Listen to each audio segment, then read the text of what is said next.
Hey everybody, welcome to Kimmel's Irish Pub. Time for another movie. Tonight's movie, The Aviary, I think it's called. So her name is Malin Akerman. You know her. She's been in a lot of different things. There's not that many actresses in it. Lorenza Izzo I recognize. Chris Messina. Again, these are people I know their faces, I don't know their names. 4.1 on IMDb, 438 people rated so far. It is on Showtime. I found it on Redbox, had it on my list, was waiting for it, and it just popped up. It's now on Showtime, so 2 Showtime movies right in a row for me. I probably don't watch all my reviews in succession, of course not. But this is about 2 women who flee a cult. They're in a New Mexican desert, and they think that the cult leader is following them. I don't know. Like I said, 4.1 on IMDb, but only less than 500 people rated so far. Could be good, could be awful. That's why you have me. I'll let you know what I think. Stick around. I'll be back.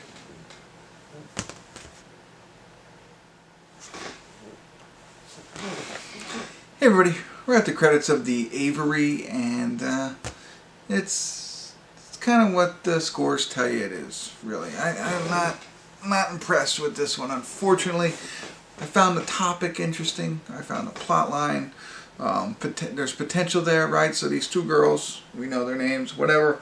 It starts off, they're already on the run, right? They're just outside of the compound, if you will, and they're on the run to try and get to a certain town, which is like many, many miles away. It's going to take 3 or 4 days to get there, but they're running away from the cult. Now, you know, and they're going through, you know, they imply that they've been brainwashed, so there are some mental issues there. They're having dreams, visions, all that kind of stuff while they're trying to make their way to safety away from them. Now, in the beginning, and the only reason I kind of stayed with it was I had my thought process on what was really going on. You know, like I'm like, okay, I think I already figured it out. So that's why I stayed with it, to see if I was right.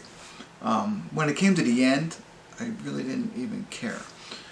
So, you know, there's, like I said, there's a lot of, you know, visual or, you know, mental stuff that's going on that, you know, they kind of try and blend reality with what really happened. And so you're not really sure of what's going on. You don't know what's really happening sometimes and stuff like that. And so, well, there's a post-credit scene here, so I'm going to have to come back to that. But, you know, so that was you know, and what they ended up doing with it, you know, it gets tiresome, if you will. Like the whole thing, I get it. You know, they're traipsing through the desert, and I get it. I just want to know what's going on. Like, what's going to happen? Are they going to get to safety? Are they not? Or, you know, whatever. So what they don't do is they have visions about the cult leader, and that's why I kind of mentioned the actor's name. Obviously, he's a cult leader. He shows up from time to time, whether he's real or not real. You know what I mean? Like, they're doing all that kind of stuff. But that's the only glimpse you really have. And there's another woman who, I mean, there's really no backstory. I guess she was the top person for a while, and then she wasn't. It's not enough that you care about the character. So when they use her, it's like, whatever. So there's that piece. But other than that, like, it's cool. When they first run away, you can see it up on the hill with all these lights.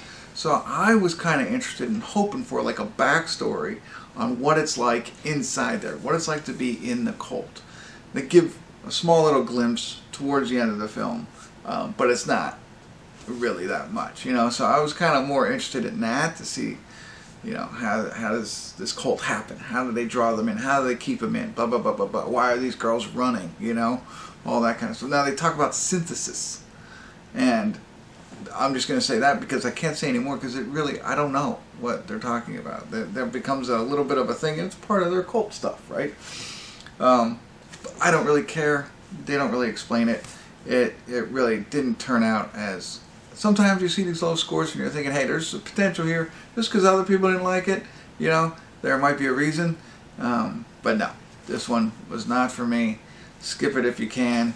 But it's interesting, the girl who I mentioned played one, I mentioned her name, Izzo or something like that. She was just in Fletch Confess. Lorenza Izzo. She's been in other things too, like that knock on the door movie for, you know, I mean, anyway, John Wick, Keanu Reeves, that movie with Ana de Armas, she was in that too. But I thought that was interesting. I just watched Confess Fletch, and she was in that. So whatever, that's it. That's the but don't watch it for interest in them, because the acting's okay, but it's not enough to carry this plot line and what the storytelling. So there you go, that's it. I rambled on. I'm with them on a 4 on this one.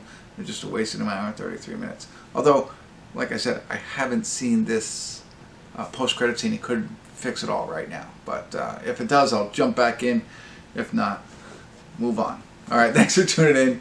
Kimmel's Irish Pub.